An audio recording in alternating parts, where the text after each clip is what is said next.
Hi, Michael Buffer here, and let's get ready for FM Boxing Media. This is Frankie Morgan here from FM Boxing Media, brought to you by the High Protein Company, For You Hair Products and Giggling Pig Co. So I'm joined by Eddie Hearn. Today I've been sat next to Kevin Mitchell and Connor Mitchell.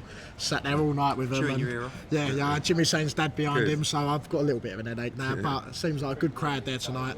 Your dad's turned up as well. How significant is it when you've got people like Kevin Mitchell, Connor Mitchell, all the dads and sons in the sport? Yeah, I mean, it's old school down here, isn't it? You know, and it was a real Essex fight night, if you like, with Liddard, the Sains, and you know, it was a great atmosphere in there tonight. I thought it was a really nice atmosphere, if I'm honest. You know, packed to the rafters. Friday night, nice early main event as well, and a really good night of boxing. So I think that sometimes some people that wouldn't traditionally come to a show come because it's at York Hall.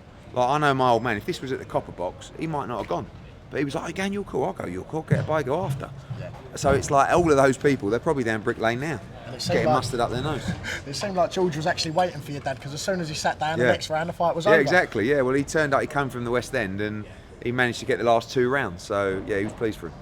And obviously, your dad was sat there in a suit. He said that he come from Margaret Thatcher's I know, 100th birthday. Yeah, I didn't know she was still alive, to be honest with you. Yeah, he was at a do with all the politicians and said, I've got to go York Hall. So, says it all. And just one quick question, last one. If you was to have Kevin Mitchell at the same age that you've got hold of Connor Mitchell, do you believe that he would have won that world title? Yeah, I do, but a lot of it's got to come from yourself, you know. So Kevin, I don't think Kevin wasn't guided in the right way, but maybe he didn't have the right people around him to keep him on the right path.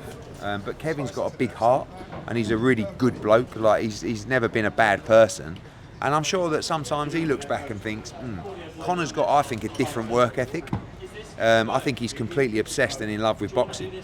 And I think if he's got the skills of his dad, he will become a world champion, because that was the only thing that Kevin lacked. Eddie, thank you very much. Appreciate your time.